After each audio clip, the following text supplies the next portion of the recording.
So, everybody, welcome back to the channel.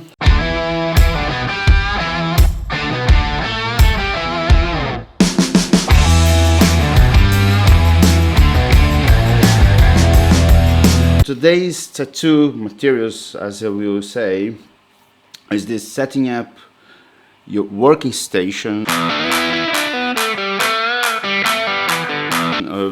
In the case of my case, the materials I use for the day, so it's what I normally use, and the way I set up my table, the way I set up my working space, and what I use. No, so basically that doesn't mean you have to have the same material, or you should buy the same brands, or I will not even mention brands right now. If you have questions, if you want us to know what I use, just write below. If you like the video, subscribe and say thank you, or yeah, say click down and like. And so basically here you normally use 100% disposable cups, which should be disposable, because obviously when you finish tattoo, goodbye. No, so I have this little rack with this stainless steel, because you have to wipe it off, you have to clean it. It's very important to always clean it, always have nice solutions, infection solution for surfaces. Okay guys, don't just wipe with a little wiping thingy, so that doesn't work at all. Okay, cross contamination, very important. I use here also, this is a single blade razor for shaving. It's very you have to be careful how to do that, because if you do in certain people, they have allergy to them, or the way you shave the skin. So normally don't do anti-hair wise, so means not up to down, so down to up, sorry, yeah, because that can create allergies. So first do the same way the hair goes. So if it goes down, shaves down first, then after that you go against it. Yeah, here the ink caps I use is 21. They are just big ones because I use big needles, a small one for ink. My tongue depressor, there's little wood spatula for, we call tongue depressor. I think this is the doctor's name for it, but yeah, it's something very common in tattoo world as well. Used for taking the neck fat, Vaseline, petroleum jelly, whatever you have, yeah, on your market. This is what we use for. This little bag here is very interesting. I think I mentioned in previous videos that is actually for the tattoo machine. Right? So this is a protection you use for the machine. Very important. Please don't set up your machine without bags. Reason why? Well, for this kind of machines, sorry, I have to rephrase. Yeah, for the pen machines, don't, because you can't. This is not disposable. This is not. You cannot, or if you can afford that, go ahead, but I can't, so I don't think so. No, I can. This is a piece of part of the machine which is not come with the machine in this specific diameter. The come with the machine is the same diameter as the machine, so it's basically like a very fine tube. So we buy this on the side from the same company, the supplier, and obviously we cannot throw away, so we keep always as being as clean as possible. So this is what you do. You actually do that and keep very nicely protected against any kind of residues of blood, ink, any kind of liquids. And then you roll the machine all over with this, here, with this little wrap, which normally is created for other use, but then we find that it can be very useful for tattooing as well. So basically it sticks on itself, so you just roll around like that and keep rolling up to the top. So that keeps your machine pretty well protected against, because normally you don't want to use you don't want to hold the machine anywhere above this area anyways, and I don't believe you're gonna have a splash of blood and everything else up to the ceiling, right? So that's how I do myself. But then if you have the normal no material, which is like the old school grips with normal needles, which is something which I recommend a lot of people to start with, so you can get the feeling of a machine. So coil machine, something, yeah. Get the feeling of the machine, get the feeling of the material, the different sort of materials you can get in the market, and they're still amazing. It doesn't mean like, you know, now you have the new, the old doesn't work. Actually, they work great. In my opinion, a lot of it works better. But the problem is amount of material you need for doing exactly the same what I'm doing here in this small little space, which I didn't before. I had a big space. I need a big space for that. This little guy here is basically a, this they called I think it's for the posts to put to make the letters, something like that. So basically, looks like a little, well, condom. Is for my power supply. The reason why I use this is because I have this. It's a brand new, very good power supply. I mean, one of the best ones I found so far. But this power supply is doesn't have this button to click stop on, you know, like switch on and off. So I have to have an extra little click on off old school stuff I have. So that is what it's for. At a certain point we're gonna get to that on next videos. I'm gonna explain all about power supplies. I'm gonna have 2-3 different ones, possibly a very old school one, which is really cool, but it's a huge machine. It's pretty much the size of this table. So if you have like a place to have that such a thing, they are very cool. They do. Sorry, I'm sweating a little bit. It's really hot here today. They do a good job. They do actually maybe a much better job than many power supplies nowadays. These small ones, this power supply I have is called Mosotoku, is a very good one. Actually, they have a really good system. They have their own isolation thing. So it's basically this beautiful piece of plastic which goes above. Again, it's disposable, so that means we create more plastic, more rubbish to the environment. But well, what can I say, right? So now let's not go into that one.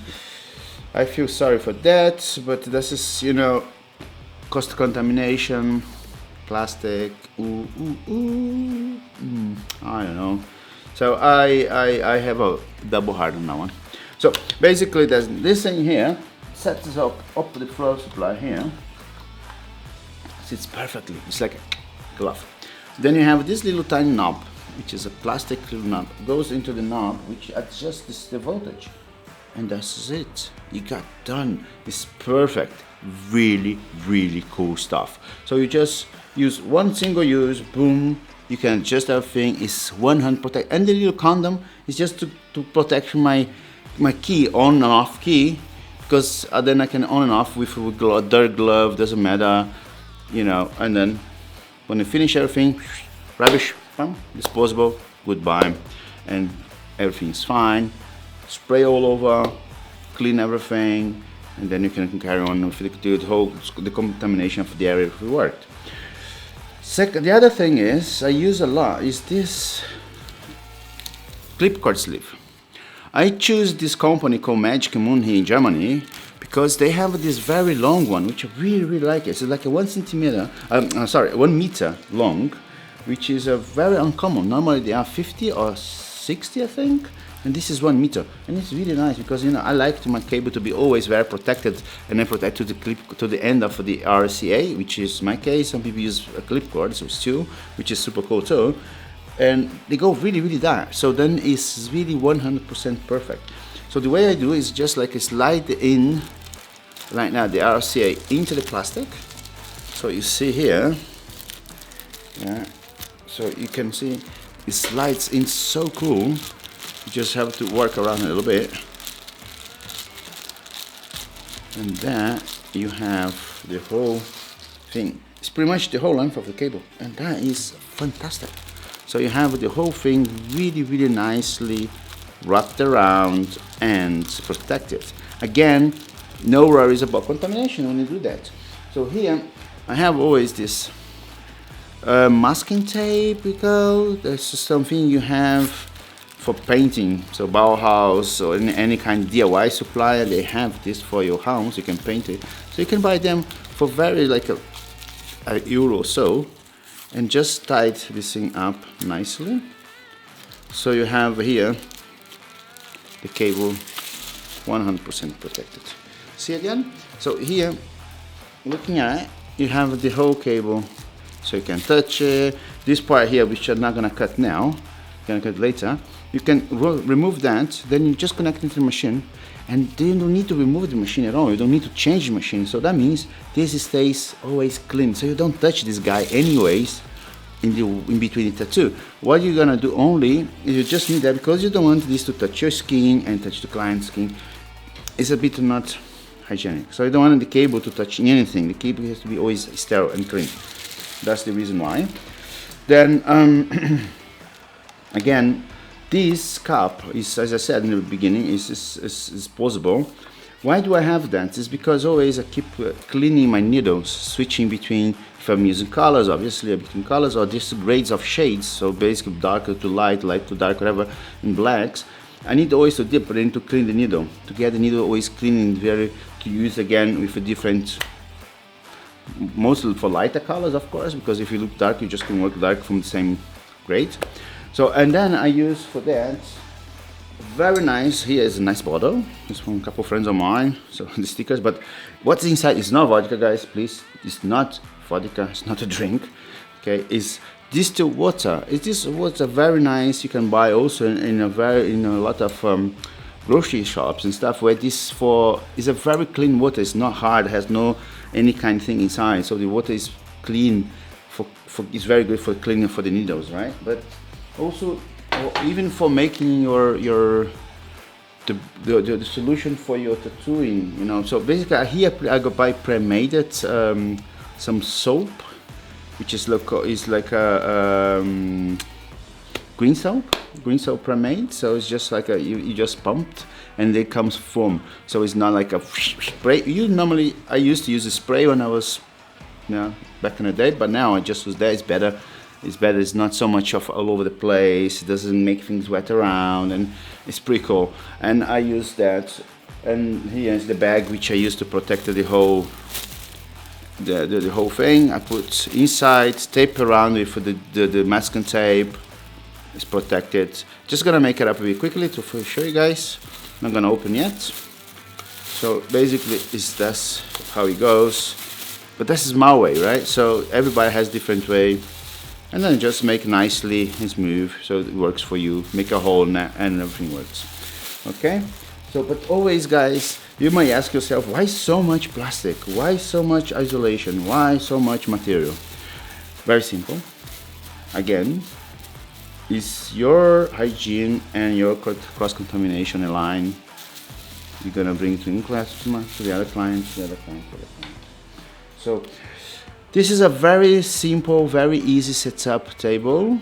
It's very, here's my needles. So here's my selection of needles I have for the day.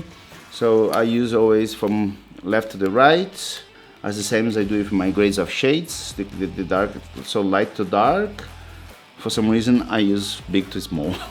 That's my brain, I guess. So here's the finest liner, and here's the biggest. Bigger needle I have. My selection normally I have. I'm trying to still working around my selection of needles, which is what reducing to buy so much. It's not for more for the usage of material itself, like reduce disposal plastic. We already do so much. Everything we do, a lot of it goes straight to the garbage. So let's try to reduce that. Maybe you find your set of needles you can use every day, and just keep doing that. Try a bit here and there to see what's work for you. For me, it works good like a big magnum, a medium, and small. Small because I like to use. If I instead to use like let's say 11 rounds RS, so it's just like a round shader for big bulk lining. I just do my 7. So I work around to get a technique for that, so I can use my 7 Magnum for do a lot of different with like a wide liner work, and that's what I use for, and also for small tiny things which normally I don't do as much. And then for liner I use only 3 and 7s. That's it, just 2 liners. My range longer, my bigger range more is in the Magnum section, which is 4 now. Before I used to have a lot, so I used to have like a, I don't know, about different 6 Magnum sets and about a range of 7 to 8 different liners, so inclusive of course the round shaders. But I just reduced to 2 now, and I'm trying to do that because also I'm trying to work around something new for my work, and which is, I think, at a certain point in your career you should actually start to study as well. And I'm trying to study more drawings, different stuff I like, which we're gonna get into that in the future soon. Yeah, so the more you intense you got into the lifestyle of tattooing, because this is a lifestyle, it's not just like a profession, yeah? Some people consider it a profession, but this is not. I mean, you see the old school tattooers, they've been doing for like 20 years, 30 years, over 30 years. I know people who does for longer than 30 years.